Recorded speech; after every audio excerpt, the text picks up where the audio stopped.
Hi friends, welcome to our channel. இன்னைக்கு நல்ல சுலபமா சுவையா செய்யக்கூடிய ஒரு லட்டு ரெசிபி எப்படி பண்றதுன்னு பார்க்கலாம். இன்னைக்கு நம்ம செய்ய போற லட்டுக்கு வெள்ளை சக்கரை நெய் ரெண்டுமே சேர்க்க போறதில்ல. நல்ல டேஸ்டா இருக்கும், ஹெல்த்தியாவும் இருக்கும். கண்டிப்பா ட்ரை பண்ணி பாருங்க. இப்போ கடாய் ஹீட் பண்ணியிருக்கேன். இதுல வறுக்காத பச்சை வேர்க்கடலை 1 கப் அளவுக்கு சேர்த்துக்கோங்க. இது 200 கிராம் அளவுக்கு வேர்க்கடலை சேர்த்திருக்கேன். இப்போ அடுப்பை சிம்மில் வச்சுட்டு நல்லா ஒரு 15 நிமிஷம் கைவிடாமல் வறுத்துக்கோங்க. ஈவனாக வறுபட்டுருக்கணும். அதே போல் கலர் நல்லா மாறிடுச்சு. இந்த டயத்தில் நம்ம தோல் உரிச்சு பார்த்தோன்னா வேர்க்கடலையிலேருந்து அந்த தோல் ஈஸியாக உரிய வரும். இந்த அளவுக்கு வறுத்ததுக்கு அப்புறமா இதை எடுத்து ஆற வச்சிடலாம். அடுத்து அதே கடாயில் ஒரு 2 டேபிள் ஸ்பூன் அளவுக்கு வெள்ளை எள்ளு சேர்த்துக்கோங்க.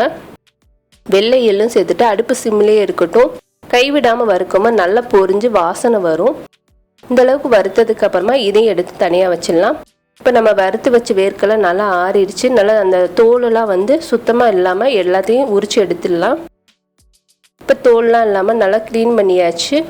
அடுத்து எப்படி அரைக்கிறதுன்னு பார்க்கலாம். இப்போ மிக்ஸி ஜார் எடுத்துக்கோங்க. இதில் நம்ம வறுத்து தோல் எடுத்த வேர்க்கடலை எல்லாத்தையும் சேர்த்துக்கலாம்.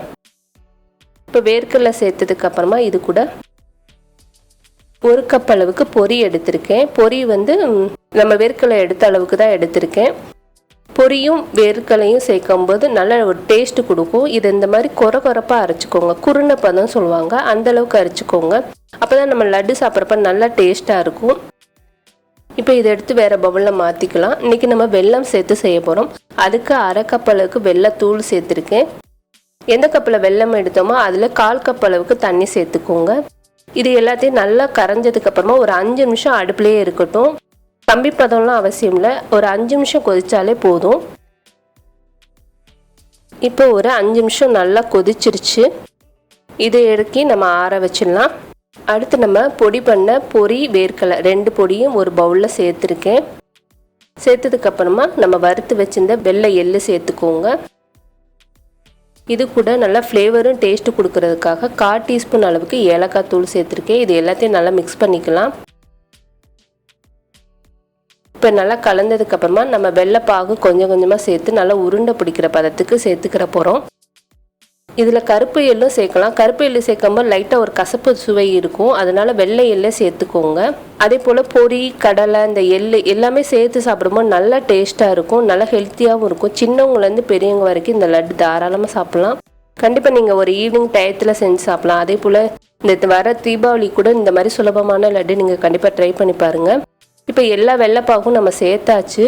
நல்லா கலந்துக்கலாம். கையில் கொஞ்சம் லைட்டாக எண்ணெய் தடவிட்டு உருட்டிக்கோங்க. ஏன்னா நம்ம இதில் நெய் எதுவுமே சேர்க்கலை, நெய் எண்ணெய் எதுவுமே சேர்க்கலை.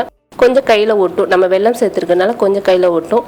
அதனால் எண்ணெய் லைட்டாக தொட்டுட்டு இந்த மாதிரி உருண்டை பிடிச்சிக்கோங்க. இதே மாதிரி நம்ம எல்லா உருண்டையும் ரெடி பண்ணியாச்சு.